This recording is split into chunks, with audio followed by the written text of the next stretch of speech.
လို့မိပါပါဒီနေ့ကတော့ lymphatic system ကိုသွားမှာပေါ့နော် lymphatic system ကကြတော့မြန်မာလူမျိုးဆိုလို့ရှိရင်တော့ပြင်ရီကြောစနစ်ပေါ့နော်ဆိုတော့သူ့ရဲ့ function တွေကတော့ဒီ cell ထဲမှာရှိတဲ့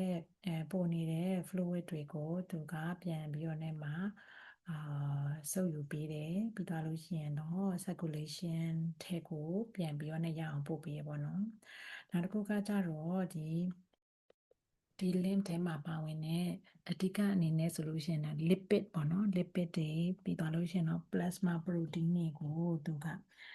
ဒီ capillaries တွေကိုမဝင်နိုင်တဲ့ဟာတွေပေါ့နော်အဲ့ဒါတွေကိုလည်းပဲသူက transport လုပ်ပေးတယ်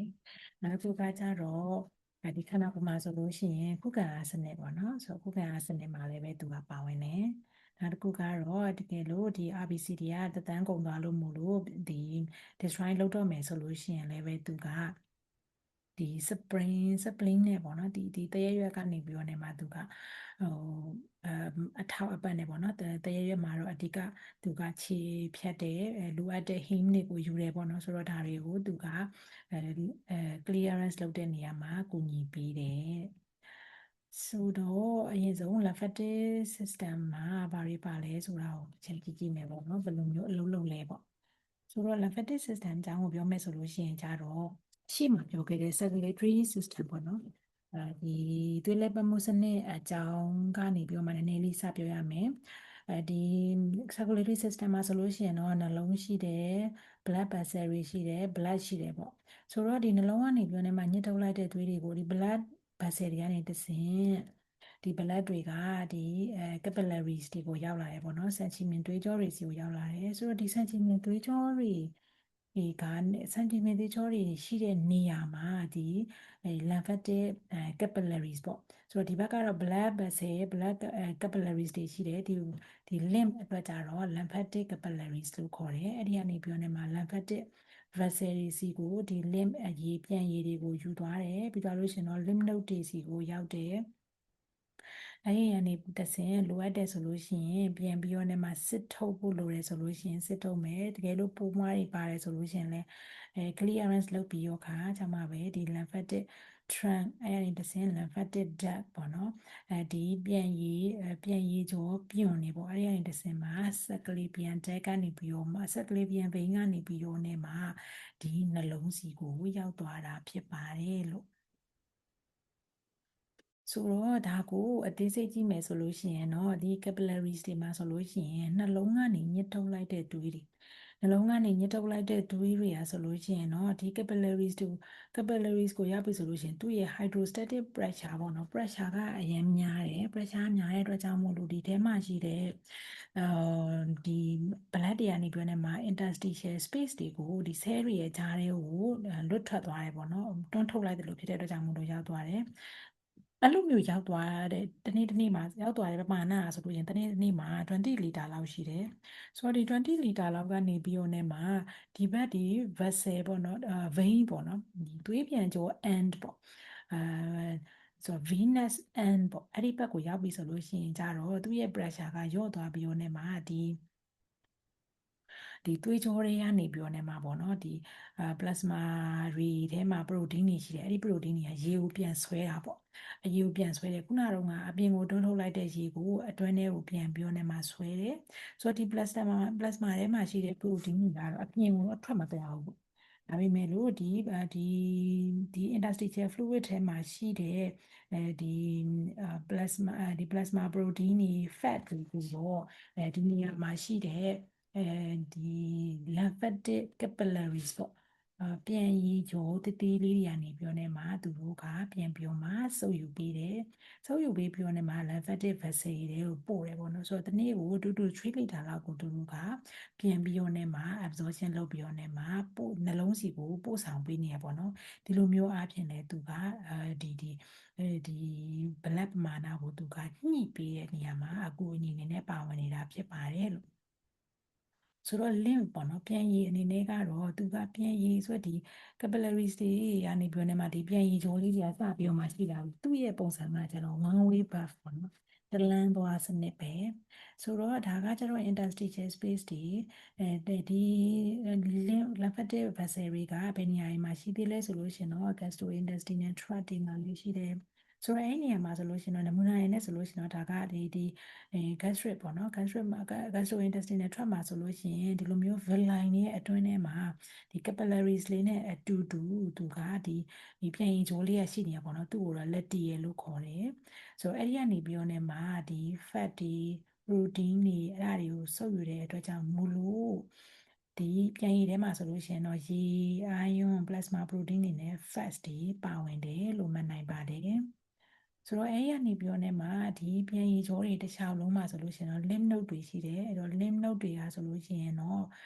ခန္ဓာကိုယ်တစ်ခုလုံးမှာဆိုလို့ရှိရင်တော့အခု600လောက်တောင်မှရှိတယ်ပေါ့ဆိုတော့ lymph node လေးကိုအသေးစိတ်ထပ်ကြည့်မယ်ဆိုလို့ရှိရင်တော့ lymph node မှာဆိုလို့ရှိရင်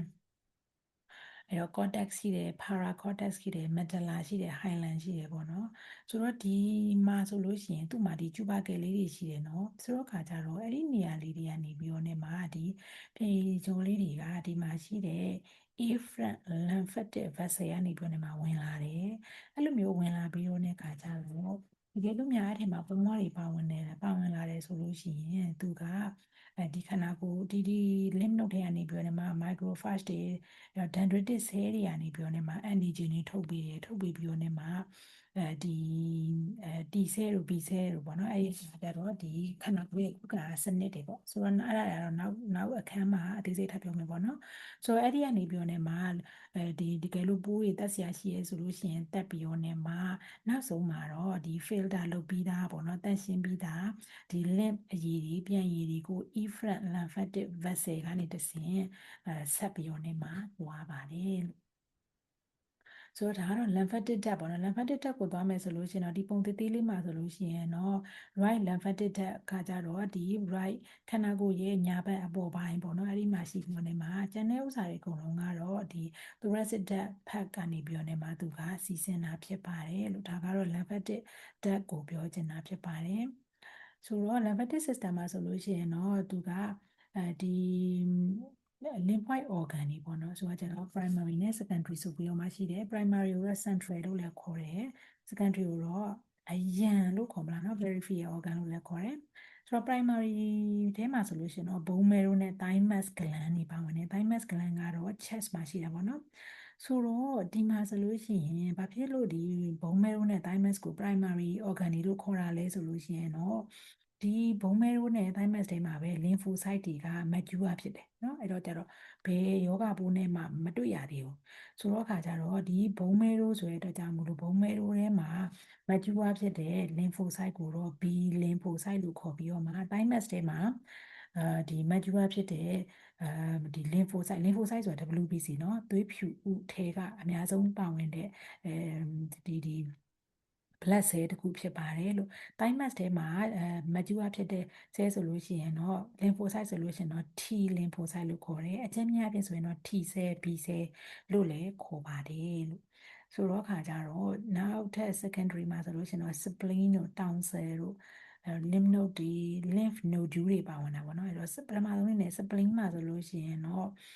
ဒီအနီရောင်နဲ့အဖြူရောင်နဲ့သူ့ဒီထဲမှာပါဝင်တဲ့ cell တွေပေါ့နော်ဆိုတော့အဲ့ဒီနေရာတွေကနေပြီးတော့ねမှာဒီ blood တွေ blood ဒီ RBC တွေပေါ့နော်တက်တန်းကုန်သွားလို့ရှိရင်ဒီအသစ်ပြန်နေပြီးတော့ねမှာသုံးလို့ရတဲ့ဟာတွေယူမယ်မသုံးလို့မရတဲ့ဥစ္စာတွေကိုစွန့်ထုတ်မယ်ဒီလိုမျိုးတွေလုပ်တဲ့နေရာပေါ့နော်နောက်တစ်ခုကကြတော့ဒီထဲမှာဆိုလို့ရှိရင်ဒီခန္ဓာကိုယ်အတွက်ပေါ့နော်ခုခံအားတွေကိုထုတ်ပေးထားတဲ့ cell တွေကိုအဆင့်သင့်ပေါ့နော်ဒီ spleen ထဲမှာလှုပ်ဆောင်ပေးတယ်ဆိုတော့ခါကြတော့တကယ်လို့မြန် spleen ကိုဖြတ်ထုတ်ထားတဲ့သူတွေဆိုလို့ရှိရင်တော့ခန္ဓာကိုယ်ရဲ့ခုခံအားစနစ်မှာသွားပြီးတော့မှအားနည်းနေရဖြစ်နိုင်တာပေါ့နော်ဆိုတော့နောက်တစ်ခုကတော့တောင်ဆယ်ပေါ့နော်ဆိုတော့တောင်ဆယ်ကတော့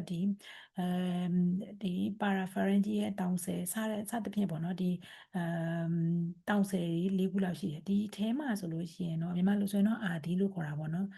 တကယ်လို့ကိုကဖျားလို့မို့လို့ဆရာဝန်စီသွားပြရဲဆိုလို့ရှိရင်ပါးစပ်ဟပြီးတော့အားလို့អော်ပါအောင်ဆိုလို့ရှိရင်အဲ့ဒါဆိုလို့ရှိရင်ဒီ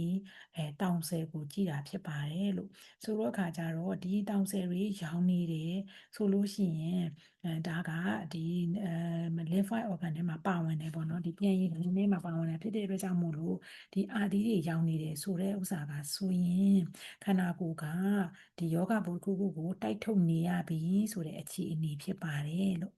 နောက်ထပ်ကတော့ lymph nodule တွေကိုတစ်ချက်ကြည့်မယ်ပေါ့နော်ဆိုတော့ကိုတနေ့မှာရှူလိုက်တဲ့လေတွေစားတောက်လိုက်တဲ့အစားအသောက်တွေအဲ့ဒါဆိုလို့ရှိရင်သူကဒီယောဂပိုးတွေပါဝင်နိုင်တယ်ပေါ့နော်ဆိုတော့ဒီလိုမျိုးယောဂပိုးတွေပါဝင်နိုင်တဲ့အတွက်ကြောင့်မို့လို့ဒီနေရာတွေမှာအဲ့ဒီမြူကိုဇာတွေနေရာမှာเนาะအဲ့ဒီမြူကိုဇာတွေနေရာနဲ့ဆက်ဆက်နေတဲ့နေရာတွေမှာမြူကိုဇာ associated lymphoid tissue ဆိုပြီးတော့ MALT ပေါ့နော်အဲ့တော့ bronchus ဆိုတော့ bronchus ကတော့ဒီအသက်ရှူလမ်းကြောင်းပေါ့နော်လေပြွန်နေဆိုတော့ဒီမြူကိုဇာတွေထဲမှာဒီ lymph node တွေ lymph nodule တွေရှိနေတာပေါ့နော်အဲ့လိုမျိုးနေရာအပြင်ဒီခန္ဓာကိုယ်စားလိုက်တဲ့အစားအသောက်တွေကိုရှူလိုက်တဲ့လေတွေထဲမှာပါဝင်လာတဲ့ယောဂပိုးတွေကိုသူတို့ကတခါတည်းလိုအပ်တဲ့ဆိုလို့ရှိရင်တတ်ပေးတာပေါ့နော်အဲ့လိုမျိုးပြောချင်တာဖြစ်ပါတယ်လို့ဆိုတော့ဒါကတော့အနည်းချုပ် slide လေးဖြစ်ပါတယ်လို့ဆိုတော့ဒီ capillaries ပေါ့နော် lymphatic capillaries ဒီ blood ရဲ့ capillaries ထဲမှာ capillary ကနေစပြီးတော့မှာဒီ lymphatic capillaries လေးတွေကလည်းစပြီးတော့ဖြစ်လာတယ်ဆိုတော့ဒီ capillaries တွေထဲကနေပြီးတော့မှာအပြင်ဘက်ကိုထွက်လာတဲ့ blood 20 liter လောက်ကနေပြီးတော့မှာပြန်ပြီးတော့မှဝင်တာကကြတော့17လီတာလောက်ပဲပြန်ဝင်တယ်ပေါ့နော်ဆိုတော့ခါကျပိုနေတဲ့2 to 3 လီတာကိုဒီ lymphatic ပေါ့နော်ဒီပြန်ရည်ကြောတွေကနေပြီးတော့မှပြန်စုပ်ယူတယ်အဲ့လိုမျိုးစုပ်ယူပြီးမှသူ့ရဲ့စုပ်ယူတဲ့လမ်းကြောင်းကဆိုလို့ရှိရင်တော့ one way ဖြစ်တယ်ပေါ့နော်ပြန်ပြီးတော့မှမစီးဘူး link မစီးဘူးပေါ့နော်ဆိုတော့ခါကြတော့ဒီလိုမျိုးဒီတလျှောက်ပေါ့နော်ဒီ lymphatic vessel တလျှောက်မှာသူက one way ပဲသွားတယ်ဆိုတဲ့အတွက်ကြောင့်မို့လို့တနည်းအားမှာပိတ်သွားပြီးဆိုလို့ရှိရင်ဒီပြန်ရည်ကြောပြန်ရည်တွေကိုနှလုံးစီကိုအကျိုးရှိအကောင်းကောင်းမွန်မွန်နဲ့မပို့နိုင်တော့ဘူးအဲ့လိုမျိုးမပို့နိုင်ဘူးဆိုလို့ရှိရင်တော့ခန္ဓာကိုယ်ရဲ့ဒီ tissue တွေကြားထဲမှာအရည်တွေများလာတဲ့အတွက်ကြောင့်မို့လို့ရှိရင်အရည်တွေများလာတဲ့အတွက်ကြောင့်မို့လို့ရောင်လာတာပေါ့နော်ဒီခန္ဓာကိုယ်ကရောင်လာတာတွေဖြစ်နိုင်တာဖြစ်ပါတယ်လို့ဆိုတော့ခါကြတော့ဒီနေ့ကတော့ဒီလောက်ပါပဲနောက်နေ့မှာကြတော့ immune system အကြောင်းကိုပြောမှာဖြစ်ပါတယ်အားလုံးကျေးဇူးတင်ပါတယ်နောက်ဗီဒီယိုမှာပြန်တွေ့ပါမယ်ရှင်